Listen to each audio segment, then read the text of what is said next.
James R. Baker is an estate planning and asset protection attorney. The legal industry, much like the medical industry, is highly specialized. You wouldn't go to a foot doctor or general practitioner if you had troubles with your heart. You would go to a heart specialist. In just the same way, when planning your estate and protecting your assets, you should go to a specialist. Procrastination is a well-understood term.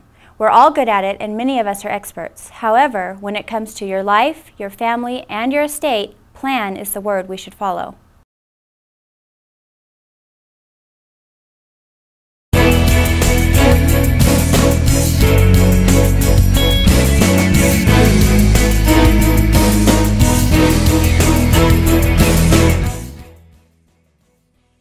An estate is anything in which you have an interest, can even include leasehold interests. And one of the questions I get asked is, if I don't own anything, do I need an estate plan? And the answer is yes, if you own a home.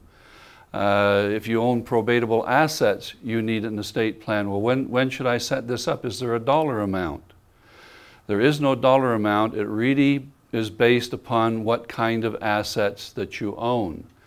If you own a home, for sure you need an estate plan. If you have a $10 million bank account, we can handle that with a POD at the bank. You go to the bank, you have them set up a POD account, meaning payable on death, meaning that you have set up beneficiaries for your account, and all you need then is a will. But if you have tangible assets like a home, brokerage accounts, those kinds of things, you want to have an estate plan.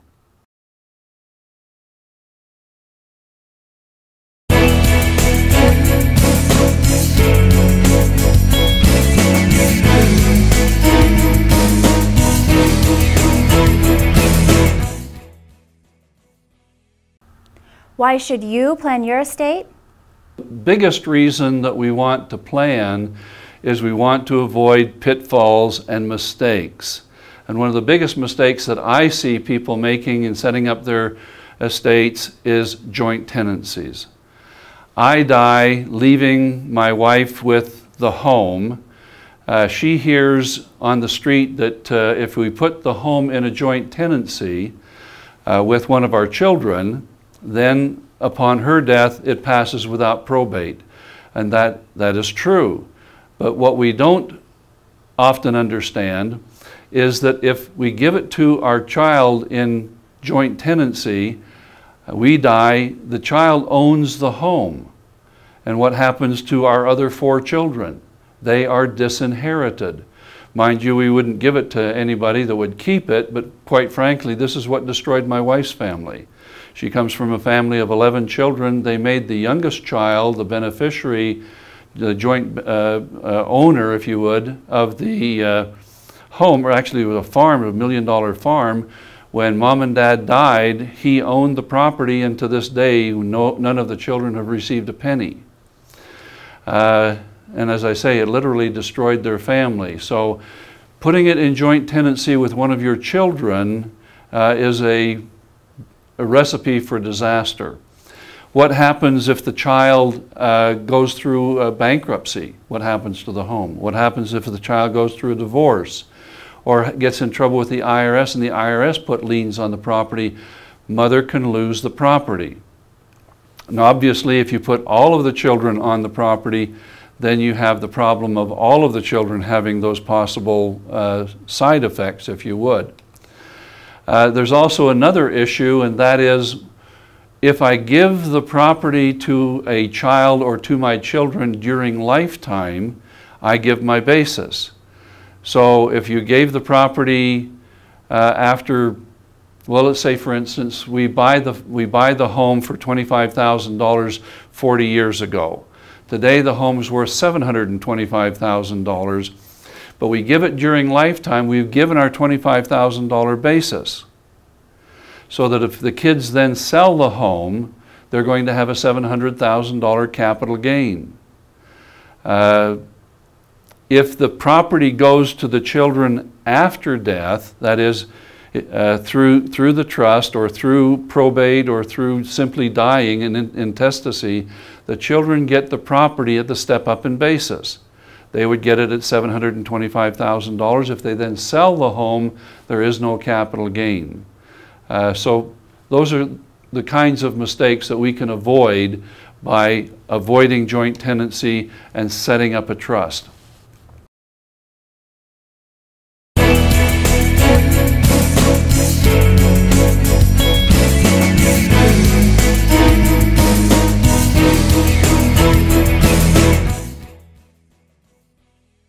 Probate is a word that is often misunderstood. A good understanding of this word goes a long way in helping you plan your estate.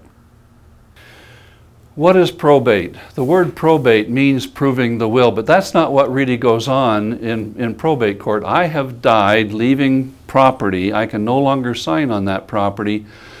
So my children have to go to probate court, which is authorized to authorize one of them to sign on the property.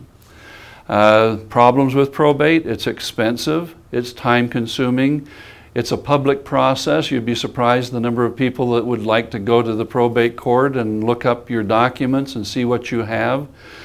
But even more than that, what probate means is it's an opportunity for the children to fight if there's any kind of propensity whatsoever.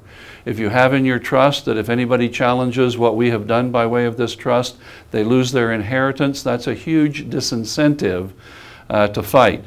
Probate allows the fighting.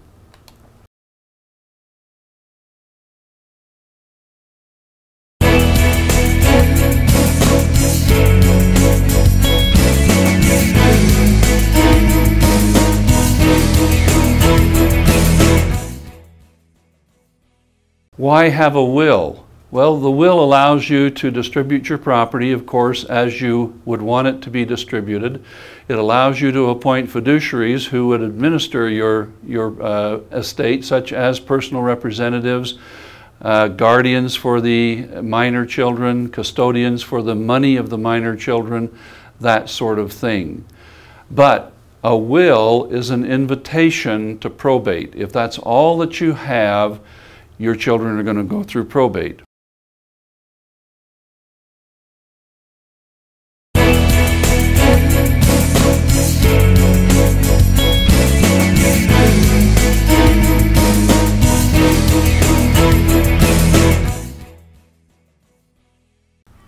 Most people have heard of trusts, but what do they really do? What are they? Why have a trust? It avoids probate, and it's a legal entity that is established by you as the trustor for the benefit of your children as the beneficiaries and for yourselves while you're alive, and also, of course, which is administered by yourselves as trustees.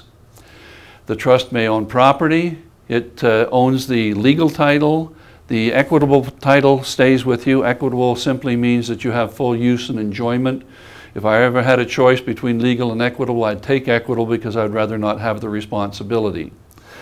So the attributes of a living trust is that it can hold title to your property, it can dispose of your assets, it can manage your assets if you become incapacitated or disabled, it does avoid probate, it does protect your privacy, and it manages your property if you have minor or incapacitated heirs. It also preserves each of your and your spouse's $2 million personal estate tax exemption. If, for instance, we set up an AB trust, which all of these trusts are, each of you and your spouse has a $2 million personal estate tax exemption. One of you will precede the other in death, typically. The decedent spouse's exemption died with that spouse. But if you have an AB trust, the surviving spouse simply takes a 706 estate tax return, files that with the IRS, and that resuscitates the decedent spouse's exemption. So this way we can make sure that you maximize the utility of your $4 million exemption.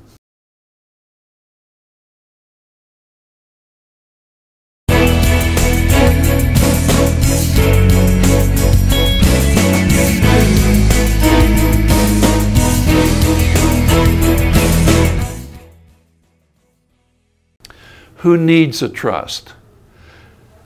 Anybody that has probatable assets needs a trust. What are probatable assets? The most significant probatable asset that we have is our home. If you have real estate, you need a trust. If your children buy a brand new home after getting married, that's the time that they ought to consider setting up a trust to protect the home from probate. Bank accounts, credit union accounts, these are probatable assets, but if that's all you have, and obviously I have older women typically come to me that collected the insurance on their husband, maybe sold their home, they're now renting because they wanted something smaller and easier to use. They've got $1 million in the bank.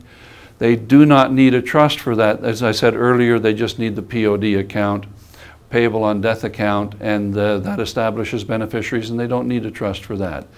But if they have brokerage accounts and money market accounts and mutual funds and those kinds of things, these are a little more sophisticated, and it would be good to have these with their home in the trust.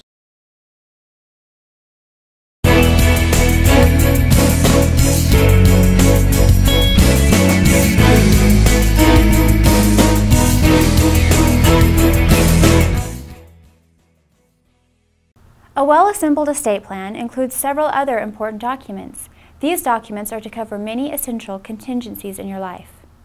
What is the living will? The living will is that entity that keeps you off the machine if you're brain dead. This is the Terry Schiavo document, and so we do prepare that as a courtesy. We also have powers of attorney for health care. In this, you appoint an agent who can speak for you with the doctors if you can't speak for yourself. Typically, of course, this is your spouse, but we also want alternate agents that can do the same thing for you. We also establish durable powers of attorney. This is for legal, financial, banking kinds of things in which your spouse can sign documents for you if you can't sign for yourself. We also want an alternate agent just in the event that the spouse is not available. And so we do set up powers of attorney that allow you to take care of those kinds of issues. We also do an organ donor form as a courtesy. So if you want to do it, it's a little bit more sophisticated than what you do on your driver's license, for instance.